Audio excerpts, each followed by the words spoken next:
That's not gonna be worth fun. it. The mirror makes it look like there's way more people than in here. Fake You it. over. There are two types of people in the world. There are people who shrink back from new experiences, and then there are people who embrace new experiences. They see the world as their water park and as every day as a shiny summer vacation. I, alas, am the former. I dread new experiences. When I have a new event coming up, the fear of the unknown will haunt me like the ghost of things yet to come. Today I'm going to tell you about the best trip I ever took, which ironically was full of new experiences, including my first trip without my family, my first plane ride, and my first business conference. First, I will tell you about the people who accompany me instead of my family.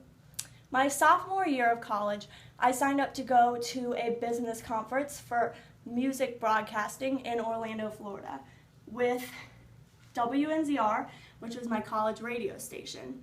I was a media major, so I worked at the college radio station, and my boss, Marcy, decided it would be a good idea to take us there for the conference to learn more about the business, to make connections, and to spend quality time together as a staff. I was nervous to go with people other than my family, but luckily the people who went, I got along with. My roommate went, 5 of my girlfriends, and poor Wesley, he was the only boy. And it was very interesting to have Marcy, my boss, along for the ride, because at some point she'd be more excited than us for the Disney experience, and then at some points we'd stress her out so much she even threatened to drown us in a puddle at one point. But overall, we spent some good quality time together. We ate meals, we went to all the Disney festivities, and we went to a bunch of concerts together that week. But the people I were with was the last thing on my mind when I boarded the craft to take my first airplane flight. I went 21 years and traveled over 10 states without ever getting on an airplane.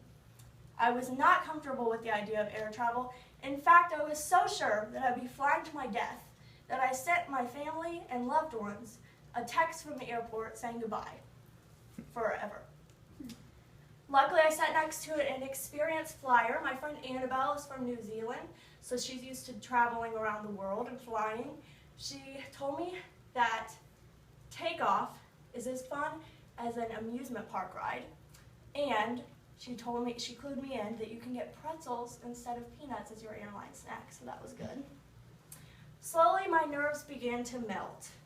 My stomach dropped, and my heart nearly popped out of my chest as we ascended into the air. But then when we stabilized, I couldn't even tell I was moving. I looked out the windows, and I saw Columbus in a way I'd never seen it before. Everything looked so peaceful from the clouds, and that calmed me. By the time we landed, I was almost asleep. When we landed, that's when we really got moving, because that's when we headed to my first ever business conference. The conference we went to was about Christian music broadcasting, and it was 3 days long. It was in a building connected to the hotel we were staying in. Broadcasters from all over the country came to learn more about broadcasting. There were students, just like me, just dipping our toes in the puddle created by the ocean of broadcasting. And then there were seasoned professionals there who just came to keep their knowledge crisp about the new technology coming up in broadcasting field. And then there were, since it was a music conference, there were tons of Christian artists who mingled freely with everyone there. We even ate breakfast one morning with one of the most popular people we played on our station. There were 2 parts to this conference. There was, during the day, they would have first-string broadcasters give lectures about different things like new technology, music selection, and serving your listeners. But at night, that's when it really got fun, because they had concerts by the biggest names in Christian music.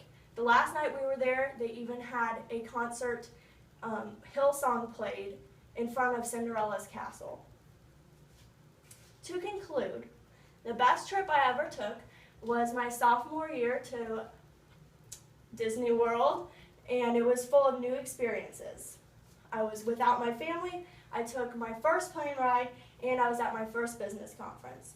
This trip of firsts was really the best. Thank you for listening.